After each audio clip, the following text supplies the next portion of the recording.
dari segala penghasilanmu, ini membicarakan kepemilikan apa yang kita punya.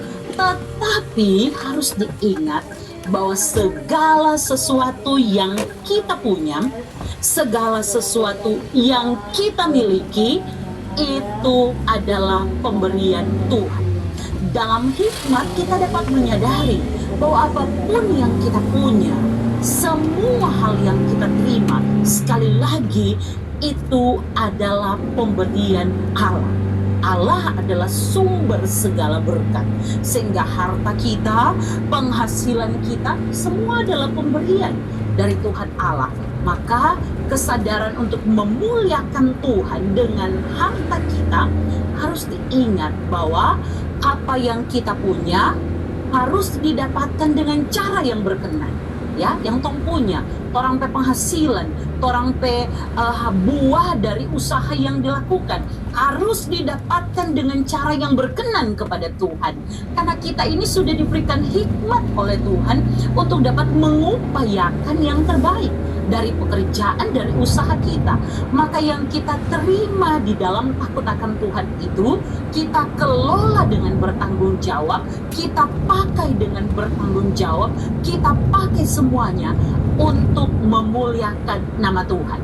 Maka saya bisa menjawab ketika ditanyakan apa yang dipahami dengan kata muliakanlah Tuhan dengan hartamu.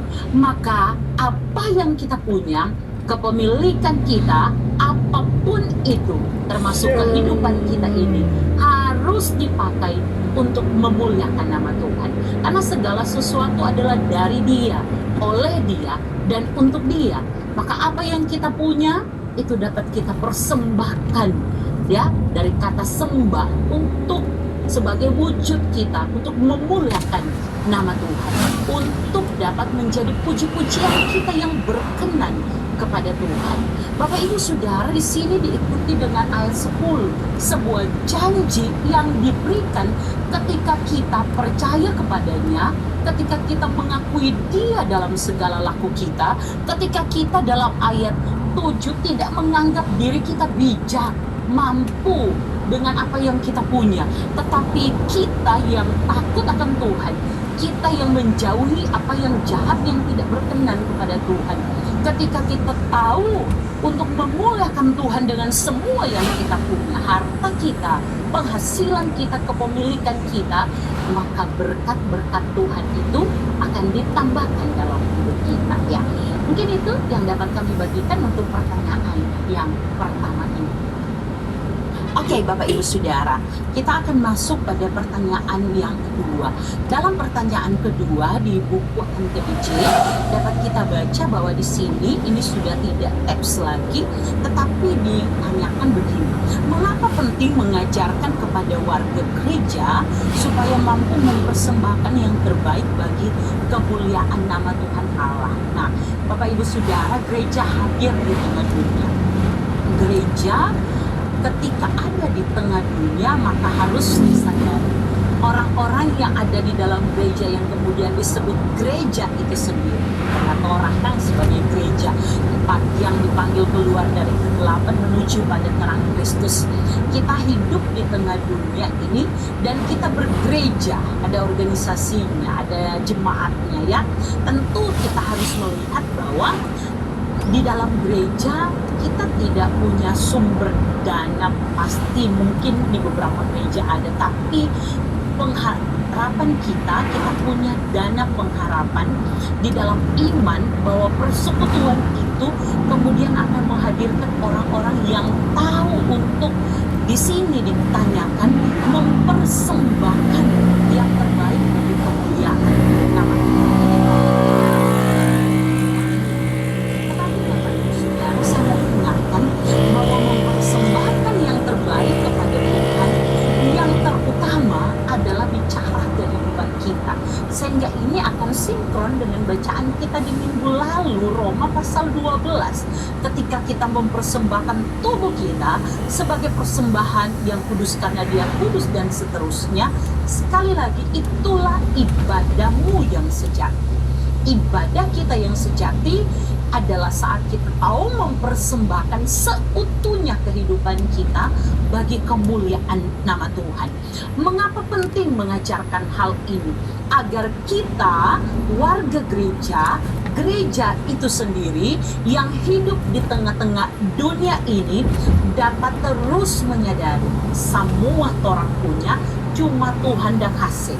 Maka yang paling utama orang mesti ingat adalah memberi yang terbaik bagi kemuliaan nama Tuhan. Di dalamnya apa itu? Membantu pelayanan gereja, menolong orang-orang dalam gereja yang kelaparan, orang-orang dalam gereja yang putus sekolah, sedangkan kita punya kelebihan kemampuan dapat melakukannya, maka mari kita pakai apa yang kita miliki, bisa koneksi, bisa rekan, bisa wadah, bisa ilmu pengetahuan, bisa harta kita, bisa penghasilan dalam bentuk uang yang kita punya untuk dapat dipersembahkan yang terbaik bagi orang-orang ini. Tentu yang terbaik ini kan relatif.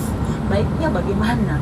Ada yang bilang baik kalau nggak kasih amplop tebal, tapi ada juga yang bilang baik kalau engkau memberi dirimu totalitas menolong. Ada juga yang bilang baik sudah baik jika engkau tidak melupakan orang-orang miskin di sekitar. Tentu menjadi relatif, tapi tugas gereja adalah menyuarakan bahwa kita punya tugas ya. Kita tahu ada 3 tugas panggilan gereja. Di dalamnya adalah melayani dari kata diakonia. Maka berdiakonia adalah tugas kita. Sehingga penting untuk tetap mengajarkannya agar gereja menyadari tugas-tugasnya di tengah dunia ini. Nah, itu saja. Kemudian yang ketiga, bagaimana cara memuliakan Tuhan Allah dengan harta yang dimiliki? Saya rasa ini sudah cukup dijawab pada pertanyaan yang pertama tadi, Bapak Ibu Saudara. Kita ketika ada di tengah-tengah dunia, kita tidak boleh lupa bahwa kita ini adalah anak-anak Tuhan. Kita ini adalah orang-orang percaya yang Tuhan tempatkan untuk jadi terang, jadi garam di tengah dunia. Maka kehadiran kita akan memberi rasa, kehadiran kita akan memberi dampak, kehadiran kita harus memberi pengaruh kepada dunia ini. Sehingga dalam bidang apapun, di tengah hal apapun, kita harus memuliakan nama Tuhan, termasuk di dalamnya dengan harta yang kita miliki. Ketika kita penghasilan kita sudah seharusnya tentu kita juga dapat kemudian melihat bahwa ada porsi-porsinya. Kita kemudian membantu pertumbuhan gereja Tuhan, membantu orang-orang di sekitar kita, karena kesadaran bahwa apa yang kita punya kok ini cuma titipan dari Tuhan. Sehingga Tuhan mau kita dalam respon ucapan syukur kita tahu memberi yang terbaik, mengingat orang-orang di sekitar kita. Sehingga apa yang kita punya kita pakai untuk menghormati Tuhan dengan cara menghormati aturan di dalam gereja, kemudian aturan di dalam bermasyarakat, dalam porsi-porsi yang dapat kita lakukan. Allah yang telah membuat segala yang baik dalam hidup kita. Allah yang telah membuat bahwa kita yang tidak layak ini diselamatkan dalam anugerah keselamatan di dalam namanya. Allah pula yang telah menunjukkan kasih dan pemeliharaannya, sehingga kita yang kalau melihat ke belakang, bagaimana orang pernah susah, bagaimana orang pernah bekerja keras, bagaimana orang pernah berpeluh dan sampai hari ini berjuang untuk kehidupan yang lebih baik. Kepada kita yang telah diberi, ingatlah seperti yang pernah kita alami. Kalau kita pernah melewati masa-masa sulit dalam penyertaan Tuhan, ketika ada masa bersuka, bersenang, jangan lupakan orang-orang yang mengalami masa-masa sulit itu. Sehingga sekali lagi kita dapat memuliakan Tuhan dengan semua yang terbaik, termasuk harta yang kita miliki. Satu kebanggaan Bapak Ibu Saudara, ketika memulai pekerjaan, maka saya Saya juga mendengar begitu banyak teman-teman yang kemudian memberikan buah sulung. Kalau dalam gereja Gemim sering didengar ya, buah sulung itu hasil pertama dari pekerjaan. Seperti yang kita tahu diberikan oleh Habel ya, dalam perjanjian lama, bagaimana juga Abraham mempersembahkan anaknya yang tunggal ya, anaknya yang sulung yaitu Ishak. Kemudian bagaimana juga ada contoh-contoh dalam perjanjian lama.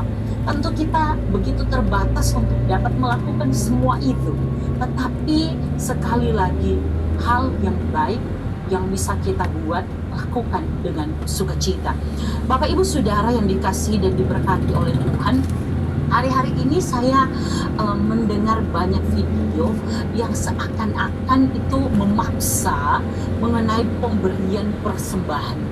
Sampai kemudian saya cukup berefleksi ketika saya membaca dalam Matius pasal 23 ayat 23. Bapak Ibu Saudara, di sini ketika Tuhan Yesus dalam pengajarannya, dia mengecam ahli-ahli Taurat dan orang Farisi. Dalam Matius 23 ayat 23, Tuhan Yesus bilang begini, celakalah kamu, hai ahli-ahli Taurat dan orang-orang Farisi, hai kamu orang-orang munafik, sebab persepuluhan dari selasi ada manis dan jintan kamu bayar, tetapi yang terpenting dalam hukum Taurat kamu abaikan, yaitu keadilan dan belas kasihan dan kesetiaan. Yang satu harus dilakukan dan yang lain jangan diabaikan. Sungguh kita tidak pernah mampu untuk melakukan hal-hal baik tanpa pertolongan Tuhan. Tetapi harus kita ingat, di samping berbagai pengajaran yang kita terima bahwa Yesus Kristus telah menanggung segala sesuatunya di atas kayu salib. Dalam satu pesannya, ingat, Tuhan Yesus ingatkan ya, yang harus diperhatikan adalah keadilan, belas kasihan, dan kesetiaan. Ini mencakup kita gereja yang hidup di tengah dunia. Lakukan itu dengan bertanggung jawab. Apa yang kita punya, ada orang yang boleh membantu pembangunan gereja, lakukan itu, memuliakan nama Tuhan. Ada orang yang dengan harta bendanya dia boleh membantu dengan 1 kubik batu, berikan itu untuk memuliakan nama Tuhan. Ada orang yang punya uang yang cukup dan dia memberikan ratusan juta, puluhan juta untuk membantu pembangunan gereja, berikan itu bukan untuk mencari nama, tetapi sekali lagi memuji, memuliakan nama Tuhan dengan apa yang dimiliki. Ada orang hartanya, apa yang dia punya adalah tenaganya, sehingga dalam pembangunan gereja dia hadir dan dia membantu dengan tenaganya. Lakukan itu untuk memuliakan nama Tuhan. Ada orang yang dia bisa bantu ketika dalam kegiatan bermasyarakat, dia bisa berikan sedikit dari kelebihan ikan di rumahnya untuk tetangganya. Lakukan itu untuk memuliakan nama Tuhan. Ada orang di mana dia bisa pakai ilmu pengetahuannya untuk mengajar mereka yang buta huruf di lingkungan tempat tinggalnya. Lakukan itu untuk memuliakan nama Tuhan. Di mana hartamu berada, di situ hatimu berada. Apa yang kita lihat sebagai harta kita ya, kalau itu materi dan kita bisa pakai, bantu, memberi, lakukan untuk memuliakan nama Tuhan. Jika itu ilmu pengetahuan, kita bisa berbagi, sharing dan sebagainya, lakukan itu untuk memuliakan nama Tuhan. Mungkin itu Bapak Ibu Saudara yang dapat kami bagikan. Akhirnya kita akan berjumpa kembali pada perenungan berikutnya. Jumpa lagi dalam sapaan berkat demi yang saudara-saudara yang dikasihi dan diberkati Tuhan.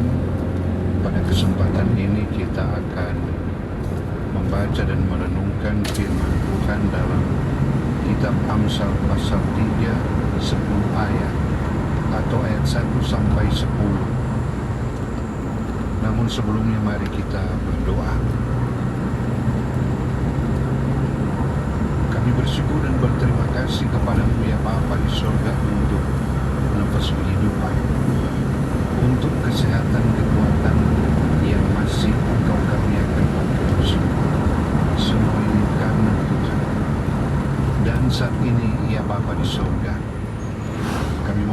kuasa Roh Kudus-Mu menolong kami semua ketika kami disapa dengan firman kehidupan, supaya kami dapat mengerti, memahami, dan kami mampu dan rela melakukan dalam hidup keseharian kami. Doa dan permohonan kami dalam nama Kristus Tuhan kami berdoa.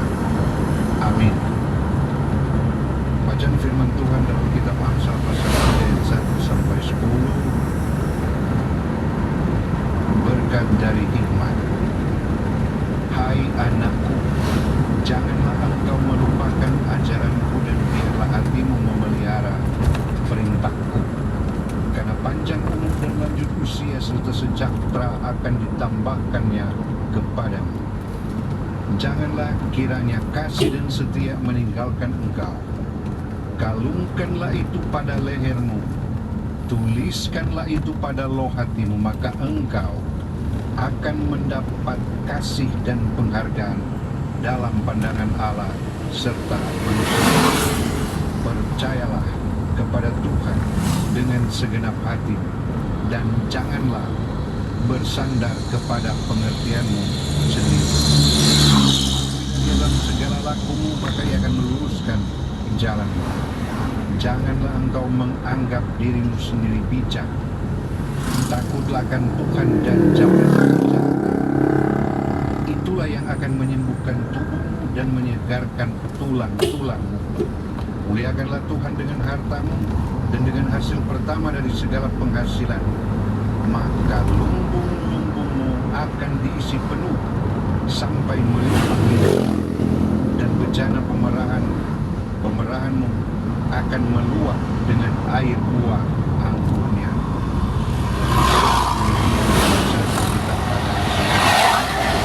Saudara yang dikasihi dan diberkati Tuhan, ketika kita boleh ada pada hari ini, tentu kita percaya benar bahwa Tuhan yang berkehendak. Walaupun tentu sebagai manusia, apalagi di zaman now ini, begitu banyak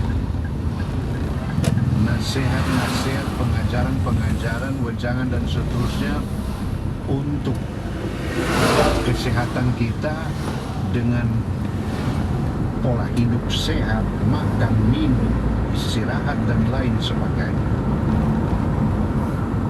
Katakanlah seperti itu. Tetapi bacaan pada kesempatan ini dalam kitab Amsal tentu lebih daripada itu. Yang kita tahu bersama ketika bacaan yang sudah kita baca dan dengar ini merupakan tulisan dari pengamsal, dalam hal ini Raja Salomo yang kita kenal dengan raja yang berhikmat. Sebab menurut Alkitab tidak ada raja sebelum dan sesudah dia yang hikmatnya seperti Salomo. Nah, bacaan pada kesempatan ini bicara tentang berkat dan hikmat. Itu berarti berisi sebab akibat atau hukum prima causa satu terhadap yang lain.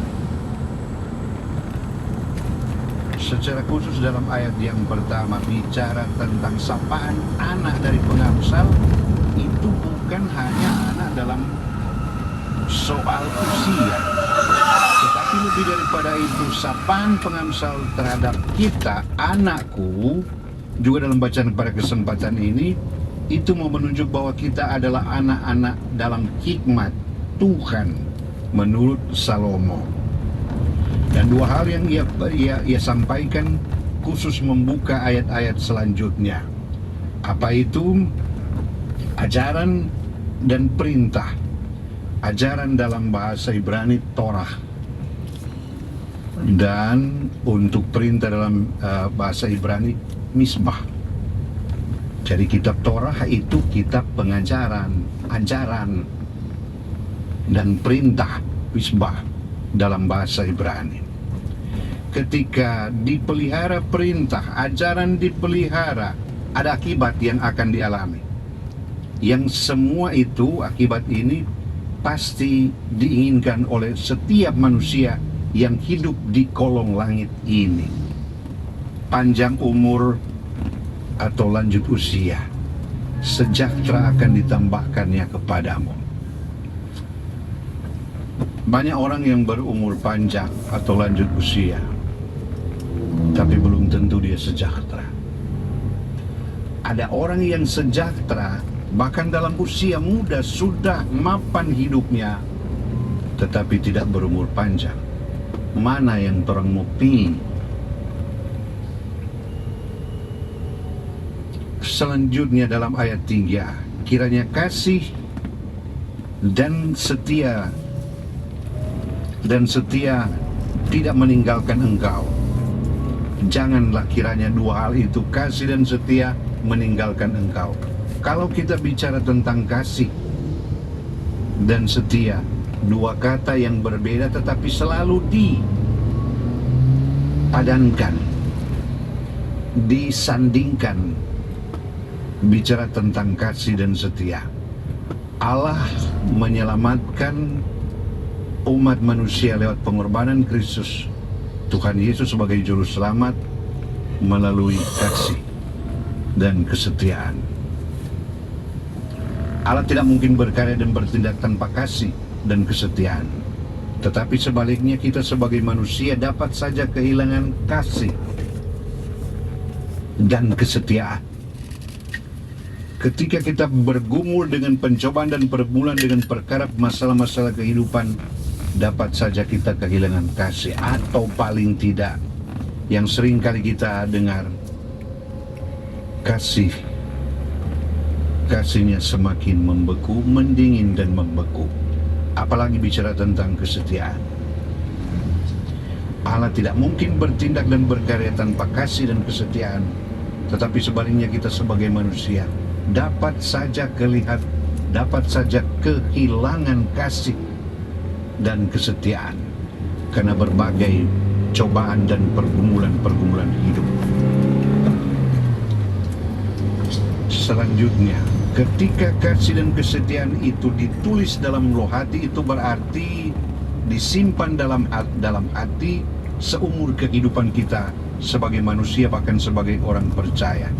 Ditulis di loh hati itu mau mengatakan bahwa loh hati kita sebagai manusia adalah tempat di mana Tuhan Allah melalui kuasa Roh Kudus selalu berbicara kepada kita. Karena itu tidak heran ketika kita ada pada satu pilihan untuk melakukan sesuatu yang kita pikir ini baik dan ini jahat,